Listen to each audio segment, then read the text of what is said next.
हाँ सब ठीक बा। अरे हमार कपड़वा धोआई हैं? सब तो गंदा हो गइल बा। कुछ पहने के नहीं बा हमार लगे। ठीक बा, तब बाद में बात करता नहीं। जब कुछ पहिरे के नहीं बा तो जाके नया खरीद ली, हमसे धोआ हुआ ना पाई।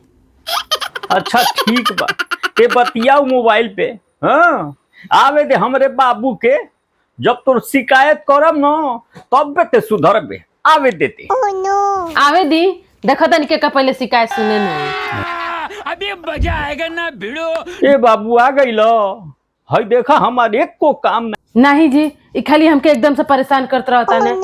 एक मिनट, बारी बारी से बोला लोगे अपन अपन बात। चलो लाइन में लगा लोगे दोनों जनी। चलो लाइन में लग जा लोगे दोनों जनी। लाइन में आओ। देखो थोड़ा लाइन में नहीं बा, लाइनिया में आजो। हटा उड़ाओ तो नहीं। बारी बारी से बोला लोगे। चलो चलो पहले बाबूजी को बोले दो। बोलो बाबूजी। ए बाबू, जब से तू ऑफिस चल जाता ना, ये हमार जियल काल को देतिया। जन लो। हाँ, न समय पर खाना देतिया और न समय पर पानी देतिया। हाँ, कुछ काम नहीं करतिया हमारे बाबू, न कपड़ा में धोतिया न कुछ करतिया। हाँ ये देखो खाली गंदा पहन के घूमता नहीं हम। हाँ, खाली फोने पर बतियावे ले, कहा जाने किसे बतियावे ले ये दादाई। बोलते हूँ नहीं जी, खाली यहाँ के झूठे बोलते रहता नहीं। दिन भर झूठे बोले के बाद, दिन भर झूठ बोले के बाटे। चुप। बाबूजी कब आज झूठ बोल नहीं बने हैं?